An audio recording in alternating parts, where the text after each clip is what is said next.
Ici Radio Taïwan International. C'est François-Xavier Boulet pour vous présenter l'émission Taïwan en ébullition.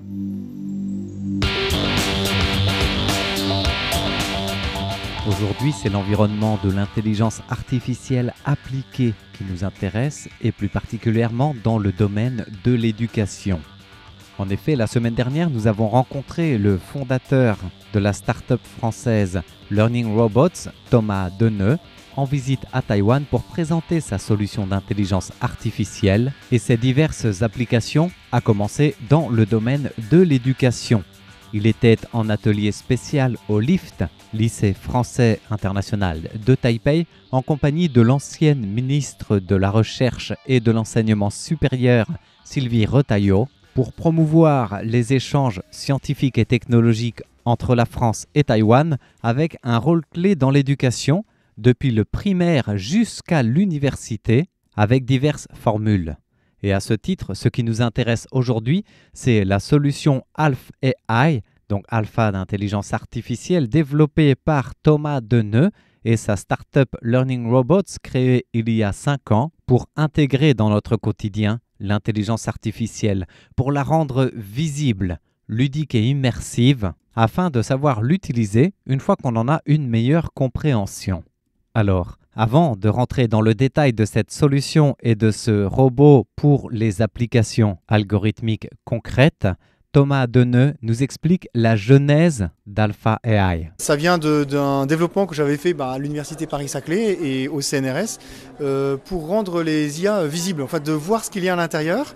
Et je vais vous dire, c'était pour moi que je l'avais fait au départ, parce que je découvrais moi-même les réseaux de neurones et j'avais du mal à conceptualiser comment ça peut apprendre. Et donc j'ai fait ces interfaces graphiques, mais assez rapidement j'ai été le présenter dans les milieux éducatifs, donc les écoles de mes enfants. Et puis en France, ça s'appelle les DRAN, la Direction Régionale Académique au Numérique, qui vraiment vont aider à l'appropriation des nouvelles technologies. Et donc je leur ai expliqué, voilà, j'ai développé quelque chose pour voir comment fonctionne l'IA. Et on m'a dit, vraiment, oui, on est en train de penser à des nouveaux programmes au collège, au lycée, pour l'IA. Et donc votre solution est vraiment intéressante, parce que ce qu'elle a de particulier, c'est qu'elle permet de voir le fonctionnement de l'IA et aussi de rendre l'IA très concrète, parce qu'on va entraîner des petits robots. Donc ça, vous l'avez vu avec les ateliers, on s'amuse beaucoup parce qu'on fait cette course de robots autonomes où chacun doit entraîner le mieux possible son robot. Donc il y a un engagement fort des élèves qui vont essayer de faire une base de données d'entraînement robuste et qui vont bien sûr avoir à comprendre qu'est-ce qui fait que l'IA va faire des erreurs, qu'est-ce qui fait qu'elle va faire des biais. Si j'ai mis des erreurs dans la base de données, elle va refaire des erreurs, etc.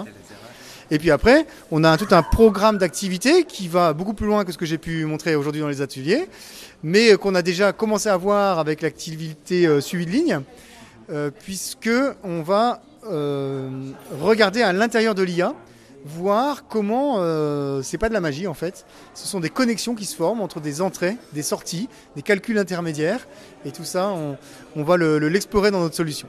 Cette solution AlphaAI permet donc de découvrir l'apprentissage en profondeur, c'est-à-dire comment on donne une base de données à l'intelligence artificielle à partir de laquelle elle va se former, répéter, se paramétrer.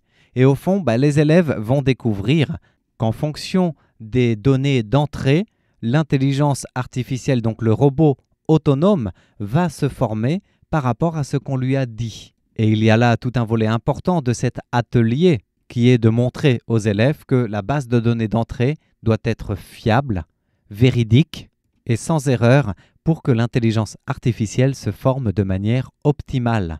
Mais rassurons-nous, s'il y a une erreur, il peut aussi toujours être temps de la corriger en aval.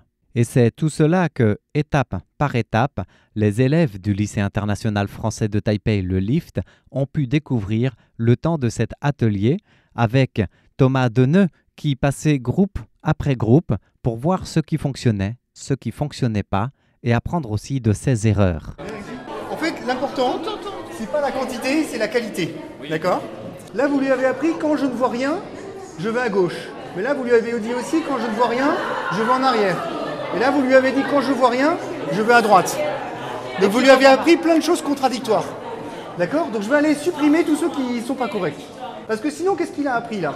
Si je fais autonome, le robot, vous voyez, quand il voit rien, il tourne à droite. Alors qu'on voudrait que quand il voit rien, il aille en arrière. C'est OK. Même si, moi, je vois que la base de données, elle n'est pas très propre. Parce que vous voyez, là, il n'y avait rien, vous lui avez dit d'aller en arrière, là, il aurait dû aller à droite, vous voyez. Quand il voit la ligne très à droite, il doit tourner à droite, il ne doit pas aller tout droit, on est d'accord? Donc on peut même les changer. On peut lui dire, bah non, en fait, sur celui-là, il aurait dû pivoter à droite. Et c'est ainsi qu'en paramétrant puis modifiant les données d'entrée du robot autonome, il apprend par lui-même et se perfectionne, il s'améliore. Un apprentissage concret et précieux pour ses élèves de 5e, comme nous le souligne Nathan. J'ai réalisé que l'AI, parfois, tu as plein de possibilités. C'est vraiment incroyable. Moi, j'ai fait une erreur que là-bas, je ne l'ai pas appris à se déplacer quand il y avait un autre robot devant lui. Dans sa présentation atelier aux élèves, mais aussi dans son partage au micro de RTI, Thomas Deneux explique que pour comprendre l'intelligence artificielle, il faut réussir à la visualiser, notamment dans ses connexions qui marchent comme des connexions neuronales dans le cerveau humain, ce qui n'est pas facile à imaginer. Ce qui est très difficile, c'est qu'aujourd'hui, surtout, l'IA, elle se développe à une vitesse phénoménale. Et maintenant, les modèles d'IA, c'est des choses phénoménales, avec une complexité des algorithmes. Les paramètres, ce sont des centaines de milliards de paramètres. Donc on ne va pas pouvoir faire une visualisation simple. Il y a des tentatives qu'on trouve sur Internet, mais tout de suite, on voit des choses qui clignotent dans tous les sens et c'est incompréhensible. Donc nous, notre pédagogie, ça a été d'aller montrer des choses complexes, parce qu'on veut voir le complexe, on veut voir quand ça sait faire des choses complexes, mais aussi aller voir des exemples ultra simples où là, ça va s'éclairer parce que j'ai compris le fonctionnement. Ça, c'est une des difficultés. Une autre difficulté, c'est on veut aussi pouvoir faire tout l'entraînement en classe. Oui. On sait qu'une IA, les ChatGPT, ça a été des mois de calcul sur des serveurs haute performance. Donc on doit réfléchir à des situations, créer des situations qui vont être suffisamment intéressantes et en même temps suffisamment faciles à apprendre. C'est pour ça qu'il y a eu tout un travail qui a été fait pour nos robots qui sont dans une arène avec les murs blancs, rouges, noirs. Vous voyez, c'est finalement assez simple à apprendre et ça va pouvoir marcher en 10 minutes d'activité en classe. D'accord. Alors cette solution-là, vous la développez déjà dans plusieurs campus en France. Ah oui, bien sûr, oui. Et à l'étranger aussi. C'est votre première visite à Taïwan? Oui, c'est ma première visite à Taïwan. Alors c'est vrai que ça fait 4 ans qu'on la commercialise et elle est déjà très répandue dans les établissements en France. On a eu la chance de rencontrer un distributeur très motivé à Hong Kong. Donc ça fait bientôt 3 ans qu'on a aussi un succès commercial à Hong Kong. Et là, on est de manière plus active en train de se développer de manière internationale. Bon, on commence par l'Europe, bien sûr, nos pays voisins. Mais Taïwan, on a une opportunité formidable là, grâce à l'université Paris-Saclay qui a des relations bien entretenues avec Taïwan.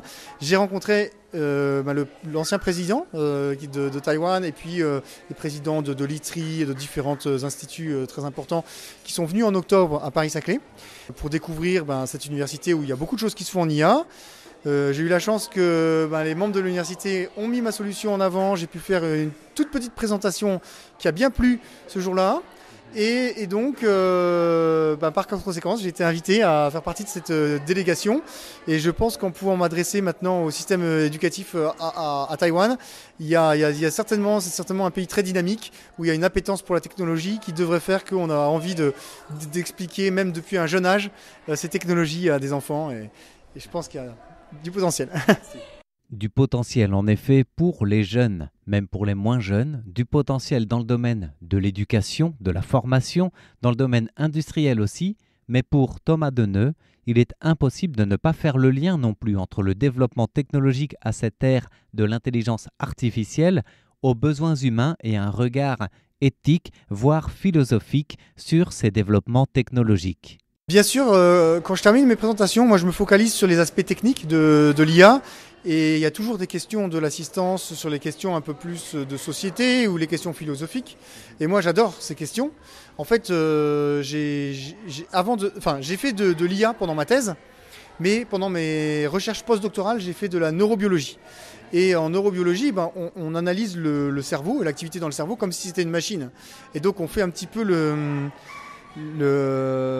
parallèle entre le cerveau et la machine. comme s'il n'y avait pas de différence, vous voyez.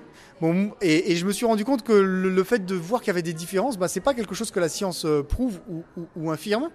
Ça reste quelque chose de l'ordre de la conviction personnelle. Et donc, j'aime bien un peu lancer le débat, vous voyez. Et alors, malheureusement, quand on fait un atelier d'1h30, on a juste quelques minutes à la fin, on est un peu pressé, donc je ne peux pas développer ces questions. Mais je me suis promis qu'il faudrait aussi faire quelque chose de plus développé sur ces questions, parce que c'est des questions qui touchent tout le monde. La grande question, c'est jusqu'où iront les IA et comment l'homme va s'ajuster au fait que les IA font de plus en plus de choses que l'homme faisait déjà. C'est pas quelque chose de nouveau non plus. Ça fait quand même au moins 2 siècles que la machine remplace l'homme dans différentes tâches et on a su s'adapter, donc on saura s'adapter. Ainsi s'achève l'émission Taïwan en ébullition de ce jour, présentée par François-Xavier Boulet pour Radio Taïwan International.